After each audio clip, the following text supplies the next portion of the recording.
بابا جان در وقت اقتدا کردن با امام نام امام هم گیریم یا پسر باشد گوید که به پدرم اقتدا کردم، نداده کسی شر نیست این گپا رو گفتن. همین رو آردم به قبله به جهت کعبه اقتدا کردم به همین امام گو خواه پدر تای خواه تقایی تای خواه همسایی تای شدم بگیرد و این شر نه نام امام گرفتم چم. بچه خوب بدای طالب علم بدای نه طالب علم ها تامالله میشن که خونیجگر میشن تشویش میشن.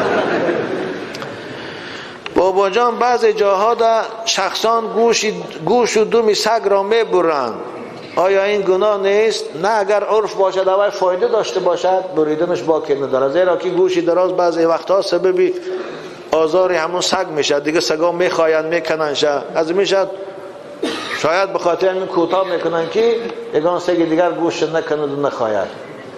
وقتی که عرف باشد باکی ندارد. این بابا جان در وقت علف درو کردن مار از پیشم براید، آن را چیکار کنم؟ گیر در بغلتان دوز. چی خوب او این مار از کجا که براد کوشش میشن ویا. پیغمبر خدا گفتن اقتل الاسودین ولو کنتم فی الصلاه، مار و کژدم گفتن درون نماز دم که باشه کشه. وقتی که در درون نماز پیغمبر کشتن مار اجازت داد، در اون علف درو به طریق علوم میکشیده. بعد تماشا کرده میسیش و یا سنگی در سر زن وقتی که کشتی خاطر جمع میشه به حضور درو کردن میگیری، اما نه کشتیش اگر تشویشی که با نگزم گفتم نه بچه های خوش رو از دشمن حذر گفتیم و این مار دشمن از مار و کژدمه. رسول اکرم حتی در این نماز گفتن کشه. من نماز خواندیش بود که یک مار یا کژدم پیدا شد در حالا یکم سنگای یگان جای در طور سری دو تا زنباره با نماز خواندن گیر کلید نکن نماز تا.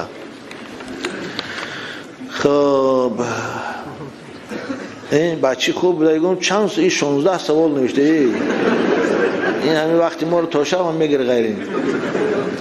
بابا جان در وقتی تکبیر گفتن از لبم یا از دندانم خون آمد، نماز خوانم یا رفته طهارت کنم؟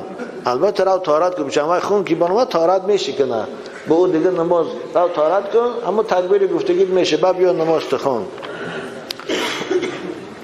بابا جان بالای گوسفند سوار شوه مثل خر و اسب درست ای؟ چی خوب بوده این نه؟ بچی نه درست نیست میشم. هر چیز برای سواری هست. خداوند برای سواری اسب و اشتر و خوب خر برآورده است و قوطاس برآورده است، اما این بوز و گوسفند برای سواری نیست، گاو و برزگاو برای سواری نیست.